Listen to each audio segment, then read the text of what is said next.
Welcome to the bonfire, unkindled one. Hey everyone, it's BlueLizardJello and welcome back to Everything Possible in Dark Souls 3. Last time we descended into the depths of the painting, we fought the champion Gravetender as well as the Gravetender Greatwolf, and we climbed a very long ladder.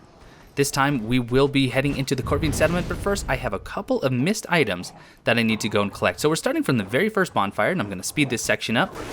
And then right behind this tree, we have a large soul of an unknown traveler. Very important, I know, but thank you to everyone who pointed out that I did miss a couple of items. I do appreciate that. So next, I'm just going to warp back to a bonfire. And just to show you exactly where I'm going, I am going to be heading now to the Corvian settlement bonfire to pick up that second missed item. From the bonfire, we're going to turn left immediately. I am going to drop down here, take a little bit of fall damage, but since we're just going to be collecting an item and warping right back, not that critical. Run past all of these sad, sorry fools. I do always feel bad every time I see them. And that's why I like to mercy kill in this game. Let that be clear. But over here, next to the cliff, next to the hill that we slid down, we have another large soul of an unknown traveler. Now, there's actually a couple of other items that I will be getting at the beginning of the next episode, so please bear with me. Now that we are back at the Corvian settlement, we can begin the episode in earnest. So hey everyone, it's BlueLizardJello and welcome back to Everything Possible in Dark Souls 3. Today, we will be heading through the Corvian settlement. We'll be fighting a number of these Corvians, we'll be meeting the other Corvian Knight, but first, here is my gear. I do have the Heavy Millwood Battle Axe upgraded to +9. I'm still using the Ethereal Oak Shield, which is upgraded to +5. Witch Tree Branch, and my Pyromancy Glove, which is upgraded to +10. For fashion, I have the Dancer's Crown, Deserter Armor, Firekeeper Gloves, and the Northern Trousers. My ring setup today is the Sun Princess Ring, Ring of the Evil Eye,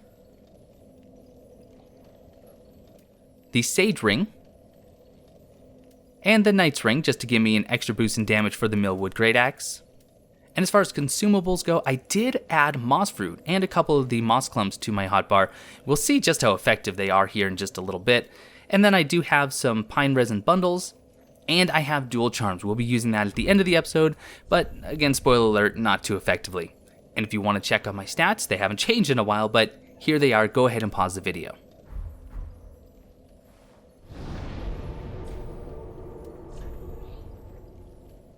I have Spook just to negate some fall damage, Frozen Weapon, which I don't think I actually use in this episode either. But what I do use quite a bit is Snap Freeze.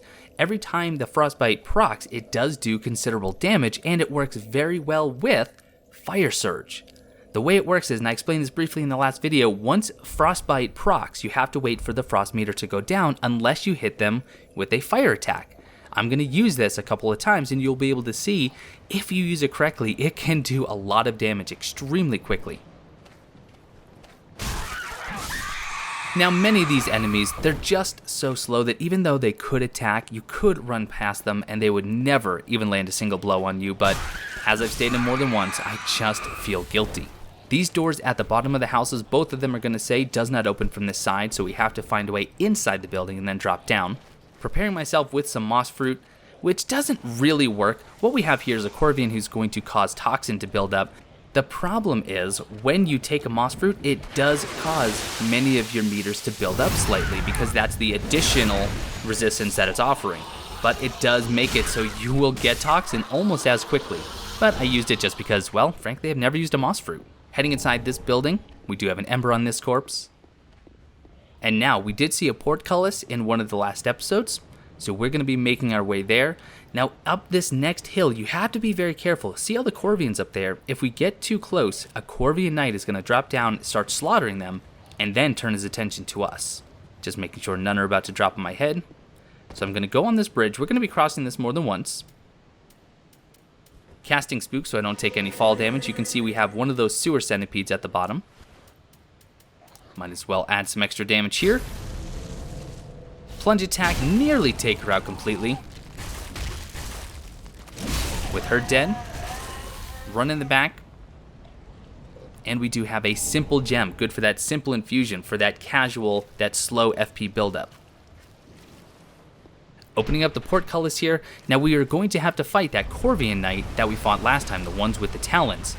Here I am taking another moss fruit just to increase my bleed resistance a little bit since we're going to be fighting this Corvian Knight. And now you are going to see the Snap Freeze and Fire Surge work in tandem pretty effectively.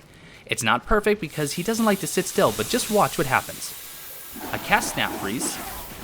Well, that time it didn't actually work because he wasn't in Snap Freeze long enough, but that's okay. Let's back up and we'll try to repeat that. So there's Snap Freeze, wait for the build up. You can see it's already hit.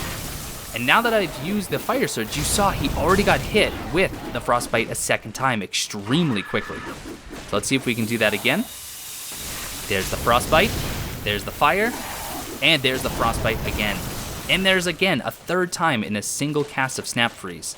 His health is dwindling. Now I'm just going to finish him off with my axe. But you can see that if you can avoid attacks, by the way, Large Side Knight Shard, you can use those two together to build up damage incredibly quickly. It is definitely feasible that you could get off 4 Frostbite procs from a single Snap Freeze, and it doesn't even cost that much FP. From here, we're climbing back up that ladder. Remember, we have this Corvian Settler over on the right. Bonfire would be in that building immediately to the left, but we're going to cross this bridge again. We're actually going to go back to that same bridge one more time. But this time, instead of dropping down, we're going to cross it and start climbing this hill to the left. Now again, because I feel bad for all the Corvians, because I heard one drop down below me, I feel the need to go back and kill that. It'll also help top off my health since I'm using that Ring of the Evil Eye. Another Corvian up here. This one likes to get a little shove off. Rude if you ask me. And over here, don't be surprised when as you're attacking this one, another one decides to drop almost on your head. We are heading towards that one item that you can see over there. We're going to have to jump to it, but before you do, there is a crystal lizard you're going to want to grab. You can honestly just run off that ledge. You don't need to jump. On this ledge, we have a large soul of an unknown traveler. Using another moss fruit because we have another one of those toxin spewing Corvians right here. Running up for the backstab. And through these boxes and barrels, this is where we're going to want to run and jump. You have to do it at the right angle though, or else you will fall short and you will take fall damage unless you're like me and you're using Spook or something like the Silver Cat Ring. But there's our Crystal Lizard. Killing him will net us 2 Large Side Knight Shards, and now you can just kind of see exactly where we're at. There's a bridge we're going to be spending a few times on, because you do have to do a couple of laps in order to get all the items. It's never stopped me, though. So now let's prepare for the jump. Let's get Spook ready. Make sure we line up properly. And what I like to do is a plunging attack, so I don't overshoot it or roll off the other side. And we get the Crow Quills. This is one of those Corvian Knight weapons that we've been seeing. Well, actually, we haven't seen this one just yet. You can see here, it is more of a dex weapon, even though it does have some slight strength scaling, so you could consider it quality, but really dex is where this is going to shine, and it does work best with a sharp infusion. It does have a 120 critical, so those backstabs, those riposts are going to do more damage with the Crow Quills. The weapon art is Quill Dart. Quill Dart will throw those 4 blades that you can see in the background at the enemies. Here's the problem with the blades that get thrown. They do not proc any buffs or any of those status effects like poison or bleed. That is true of both infusions and of resins. However, if you infuse it with something like elemental, like chaos, the blades do extra damage with those infusions, but again, not with the resins. Also, the L1 attack, it's not a weapon art, but you'll do this really nice combo where you're slashing at the enemy with the claws and you're thrusting with the sword itself. It can actually work really well with something like the Leo Ring for the bonus to thrust attacks and with the Hornet Ring for the bonus to the criticals. But now that we've gotten that weapon, we're going to climb up that ladder yet again. Like I said, there is a lot of running around in this episode. We do an entire episode just on the Corvian settlement because there's so much to see, so much to get, but it does take a few times through. But now to move forward, we are going to have to deal with this next Corvian Knight.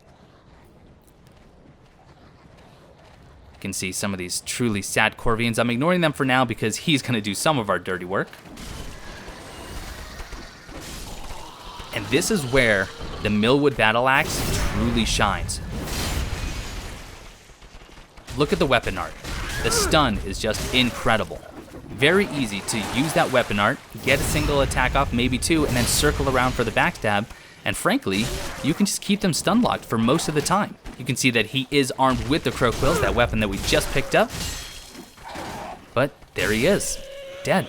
And we get a large Titanite shard for it.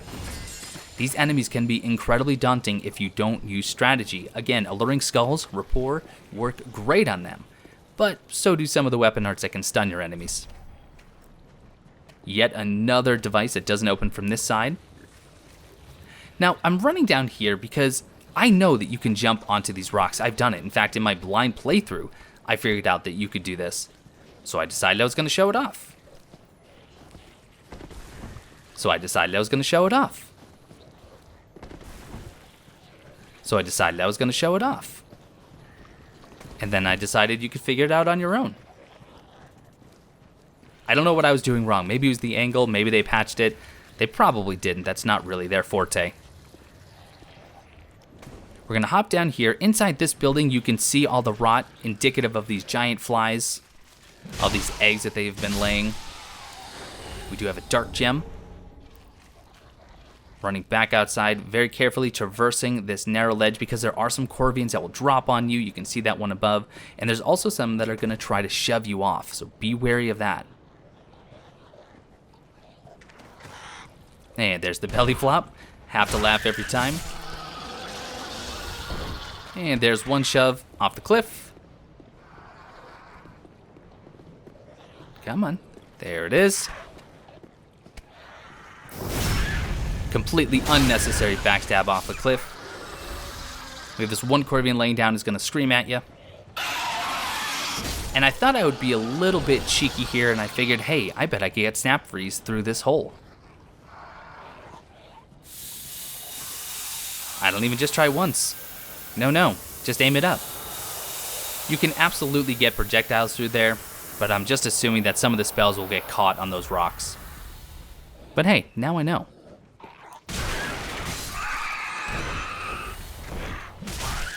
Okay, I'll admit, that second one got me. But I got them back, and I got some free HP. Thank you, Ring of the Evil Eye. More Moss Fruit, because that Corvian can spew that toxin gas at us, or that toxin spit. Here I am letting the meter go down a little bit. And frankly, there's a good chance I would have been toxined right now, if I hadn't taken them. Free Dung Pie. So if you're farming Dung Pies, Corvian Settlement, absolutely the place to go. Large Sylvan Unknown Traveler with a jerk of a Corvian, still trying to do damage to me. These poor birds. I'm truly just trying to help. This room is completely optional, by the way. There is no loot to be had. There's just a number of Corvians and a lot of streaming. So it's up to you. But again, farming those Dung Pies, never a bad idea. Except always.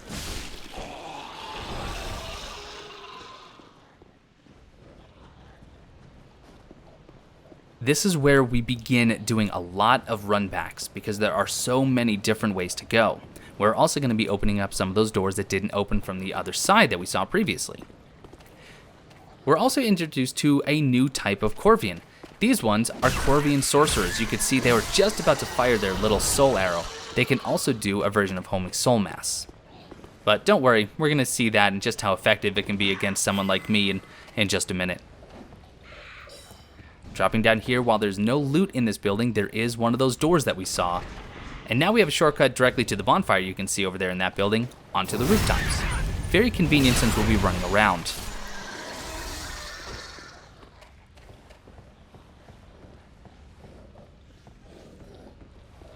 There's that homing soul mass, and foolishly, I decided to run over here to get this item. Large Soul of an Unknown Traveler, but my question, was it worth it? Absolutely was. It was a shiny.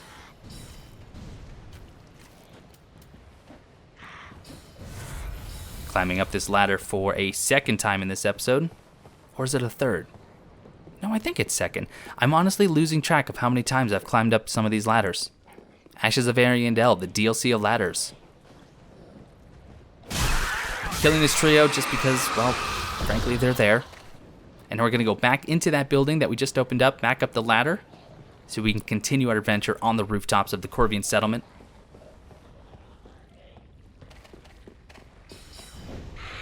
This time heading into this building. We're now in the building. You can actually see if we look down and to the right, that's where the Corvian settler was.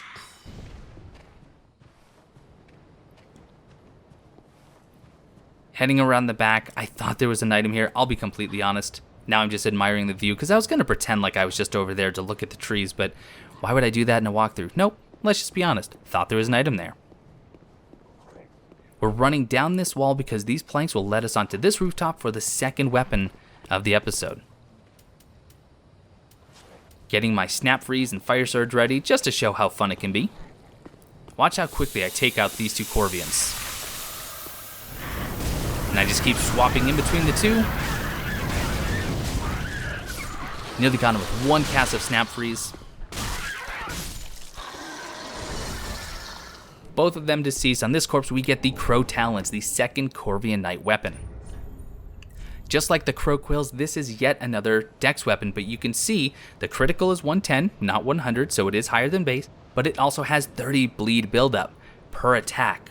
Because this is a pretty good dex weapon, it does work best with the Sharpened Fusion. But it also has a very diverse moveset. It does have slash, it does have thrust damage. It's extremely fast, which also means it does fast bleed buildup. It can be infused and it can be buffed, and this does really well actually with the Hollow Infusion.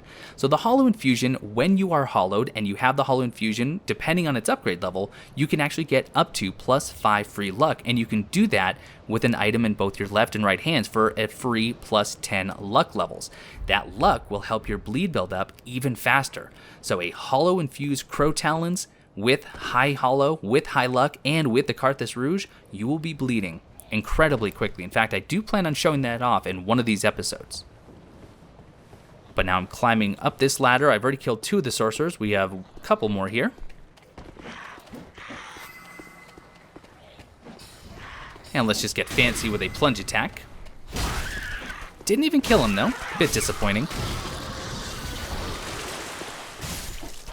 And just one more to deal with.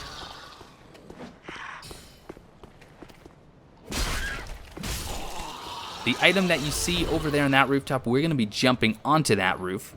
But first we're heading into this building. And before we climb up, we're going to drop down. There's a very nice armor set in here. And there are also 3 of the toxin spewing Corvians to deal with. And we'll take care of them in a very quick manner.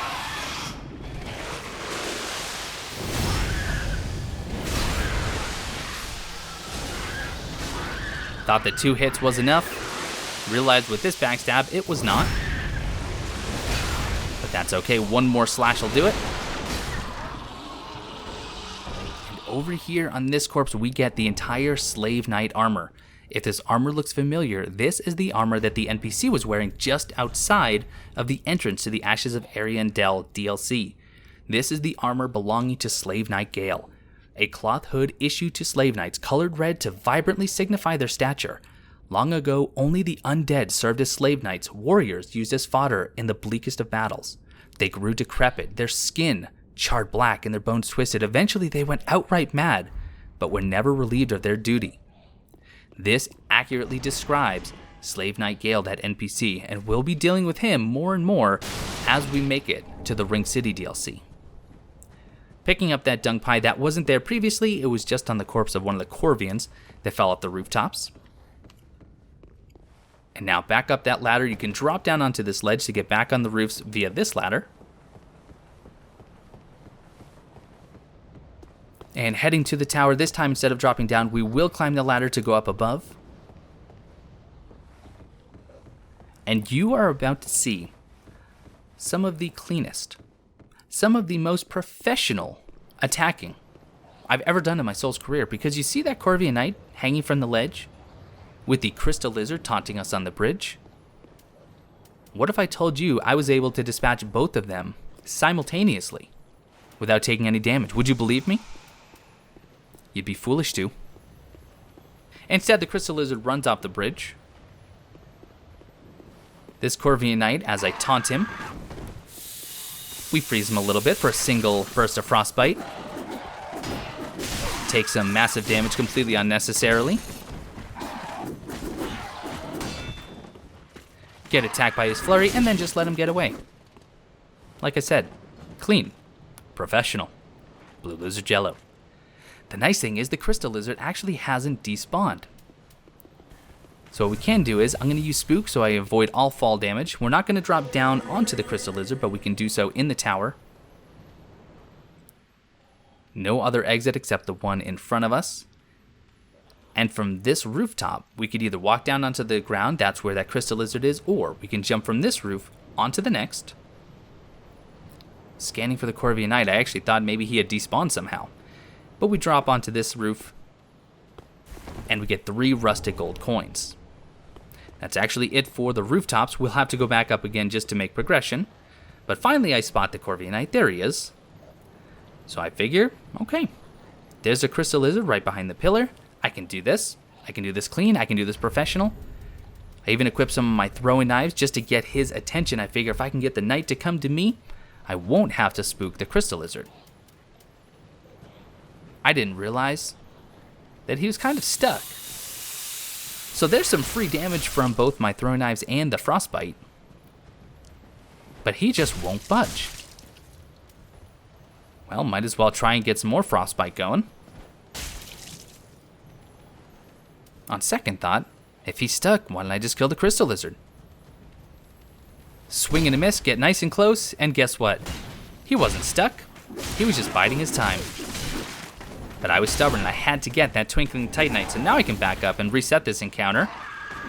Hopefully handle it a little bit cleaner. Okay, frankly, probably not. But then I remembered, I'm using the Millwood Battle Axe. There's a couple of fun features about this Battle Axe. Namely, it allows you to lose blood. Okay, that's not accurate. Also allows you to get pecked in the head. Also not accurate.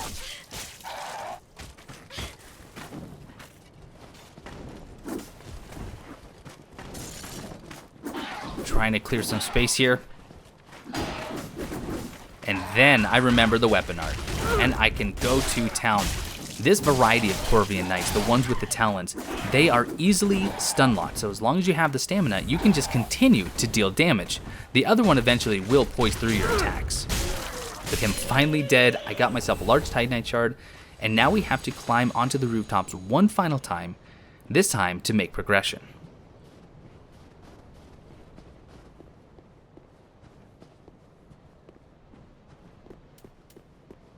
Topping off my FP, we're going to climb this ladder yet again.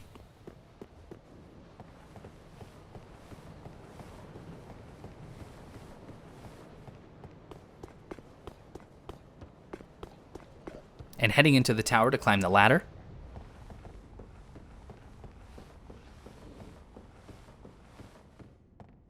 And before we even get to the area, I'm going to tell you that once we enter into the building you see straight ahead and I'm on the rafters, I know there's an item and I forget to pick it up, so that will be at the start of the next episode. I do, however, grab this large soul of a weary warrior. And inside, you can see there's a Corvian Knight there. We have another one with the crow quills down and to the right. So what I'm going to do is I'm actually going to equip Spook. And instead of fighting them in this room, I'm going to drop down and immediately head to the door over there. This will give me a lot more space to work with. And then from here, if we run up to this gate, we can open it quickly so we have an escape route if we need it. One of the best strategies is simply to use Rapport or Alluring Skulls, but Rapport allows you to actually have the knights kill themselves. The good thing about the strategy that I use is that they did get separated, which is exactly what I was hoping for. In fact, something even better happens. Knocked him out of his attack animation, and now he's down below, and frankly, he's not sure what to do. I waited for him to come and get me, and tested my fire surge. Sure enough, I can hit him. So now all we need to do is freeze him, and then repeatedly set him on fire. But because that was a bit slow, we do it one more time.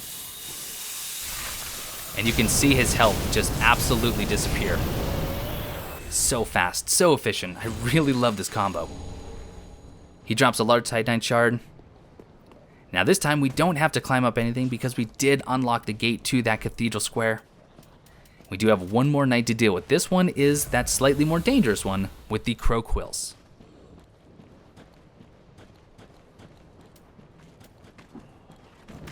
I do want to draw him out. I'd rather not fight him in that room. And just waiting for our opportunity to use the weapon art. There it is.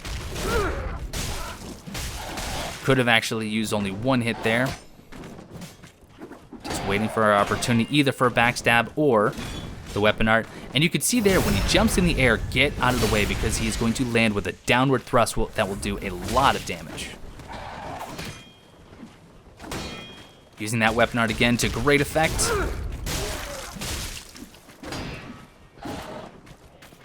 And backstab for the finish.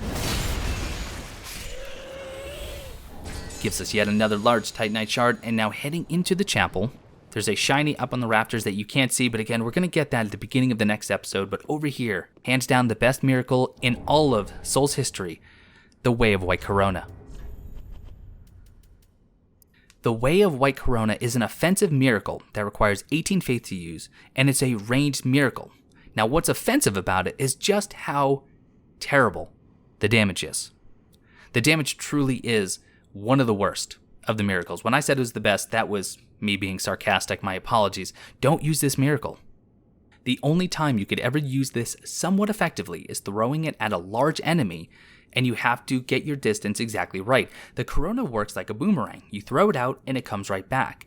If you can position yourself so that it ends directly where an enemy is and it can stay there for a second or two, it will actually rack up damage somewhat quickly.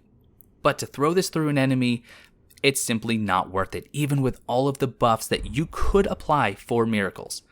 So, unless you just want to cosplay Slave Knight Gale, I know that's a bit of a spoiler for later, don't use the Way of White Corona. Just don't. Although now I think I'm going to have to use it in a build in one of these videos. I don't know why I do this to myself. Moving right along, we're going to head back to the back of the church for no other reason, just to show you there's no reason to go back here. There are no items, there's just a trio of Corvians, 2 outside and 1 inside that well. It is fun to use the snap freeze again though. I do have fun with that, I will admit.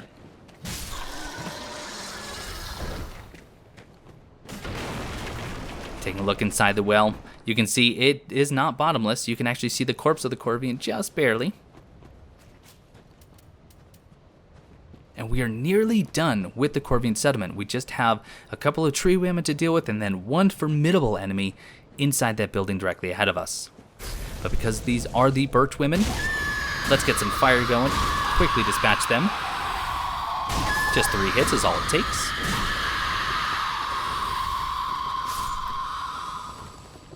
Running past that building for now. We have a couple of items directly to the right side of it. You can see the other Birch women directly ahead of us with the flowing hair. Pine bundle once again. 1, 2, 3. Is how many licks it takes to get to the center of a birch. Never mind, terrible joke. We get a young white branch directly below her, and then if you go a little bit past, you also get a pair of rusted coins. Just taking a look at that Colosseum. Once again, for you Dark Souls 1 veterans, that is the arena where we fought Priscilla, or at least it's a recreation of it. That is also directly above the area where we fought the champion Gravetender.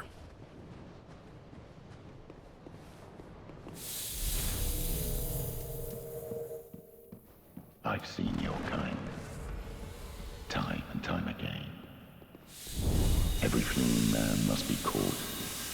Every secret must be unearthed. Such is the conceit of the self-proclaimed seeker of truth. But in the end, you lack the stomach for the agony that you'll bring upon yourself. As you could see by the name above his head and that gravelly voice, this is Sir Vilhelm, the one who is standing outside of the chapel where we met Sister Frida. This fight can be extremely difficult if you don't come prepared. Now, I'm trying to use Dual Charm. The only thing this will stop him from using is that weapon's weapon art. We'll be getting that weapon once we take him out. Something that I recommend that you've already seen him use is this right here. He uses Vow of Silence. The nice thing about Vow of Silence is that it doesn't just stop the player from using spells, it also causes the caster to not be able to use spells. And Sir Vilhelm does heal, and you are going to see him use that here in a moment.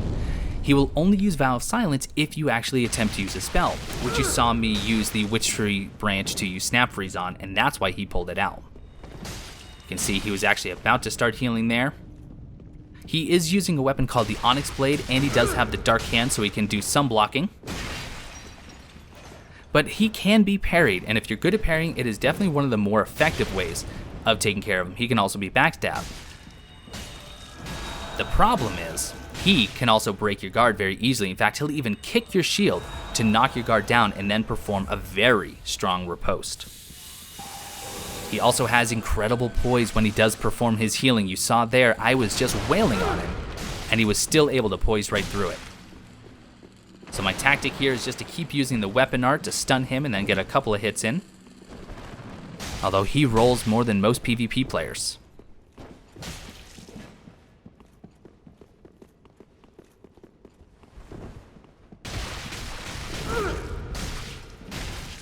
Forgive me, my lady. I swore an oath, but I have failed you, lady. Once you do kill Sir Vilhelm, you get the Contraption Key and the Onyx Blade. The Contraption Key is just used to bring down some stairs here in a moment, but the Onyx Blade is a fantastic greatsword. When it's unbuffed, it does both physical and dark damage.